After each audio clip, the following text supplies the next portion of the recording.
এবারে যে বড় খবরের দিকে চোখ রাখবো, বাতিল সমস্ত সরকারি কর্মীদের ছুটি এবং ঘাটাল দাসপুরে ইতিমধ্যেই ভয়াবহ জলাবদ্ধতা। ঘাটালে ভয়াবহ বন্যা পরিস্থিতি পর্যবেক্ষণে রাজ্যের টিম। এ নিয়ে আরো বিস্তারিত কথা বলবো। টেলিফোন লাইনে রয়েছে প্রতিনিধি শুভ। এই মুহূর্তের ছবিটা ঠিক কেমন?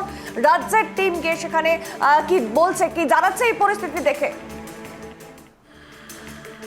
দিন যাচ্ছে ততই কিন্তু ক্রমশ জটিল হচ্ছে ঘাটাল, চন্দ্রকোনা, দাসপুর, কেশপুর সহ বিস্তীর্ণ এলাকার বন্যা পরিস্থিতি।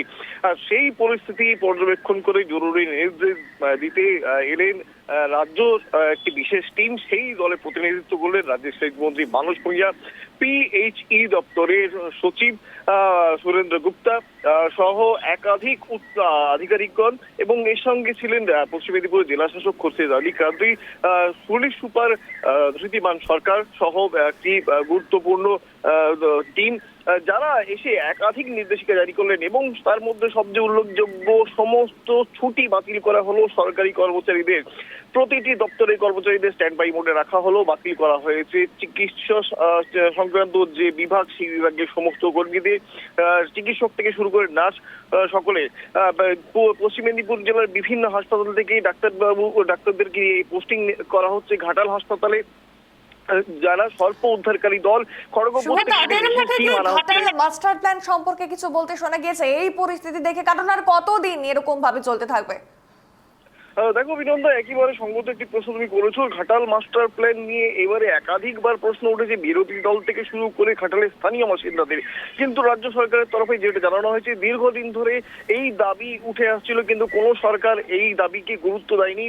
মুখ্যমন্ত্রী মমতা বন্দ্যোপাধ্যায় জনসাধারণের দাবি মেনে ঘাটাল মাস্টার প্ল্যানের কাজ শুরু করেছেন, কিন্তু সামান্য কিছু সময় পাওয়া গেছে কাজ শুরু করার পর।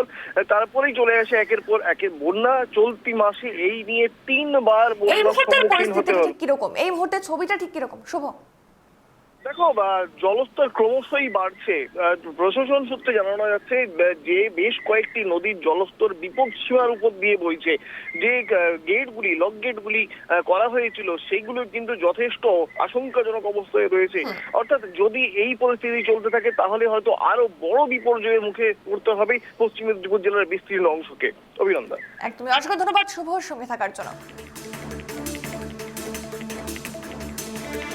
মেন ব্যাপার হচ্ছে, দেখুন, প্রকৃতির উপরে কারো হাত নেই, প্রথম কথা।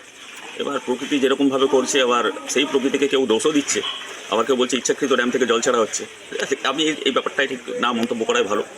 যাই হোক, অনেক বছর ধরে মাস্টার প্ল্যানের ব্যাপার শুনে আসছে, যে মাস্টার প্ল্যান হলে হয়তো আমরা অবশ্যই উপকৃত হব। সেই ব্যাপারটা কী হবে জানি না, আশায় আছি, কবে হয় দেখা যাক। জলের সমস্যা থাকবেই, কাটবে, দেখে এসেছি, দেখছি, আরও দেখব। কী কী সমস্যার সম্মুখীন হচ্ছেন এই মুহূর্তে? সমাধান কি, বন্যা এলেই এভাবে পারাপার হতে হবে।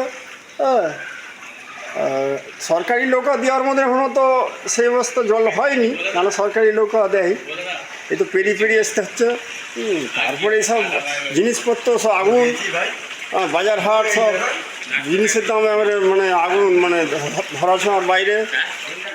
সমান্তরাল গতিতে রেস্কিউ এবং রিলিফ অপারেশন চলছে, গ্রুয়েল কিচেন চলছে, উদ্ধার চলবে, নৌকো দেওয়া হয়েছে, বিদ্যুৎ খুব মেজার্ড ওয়েতে ছাড়া হবে।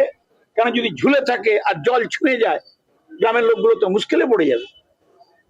দেখা হচ্ছে মেডিকেল ক্যাম্প একেবারে কন্টিনিউয়াসলি চলবে, গ্রুয়েল কিচেন চলবে, এবং সেচ দপ্তর আমি গামবুট করে দিয়েছি, প্লাস ওদের ওই প্লাস্টিকের, ওরা রাত্রে টর্চ লাইট নিয়ে বাঁধে যাচ্ছে, ঘুরছে।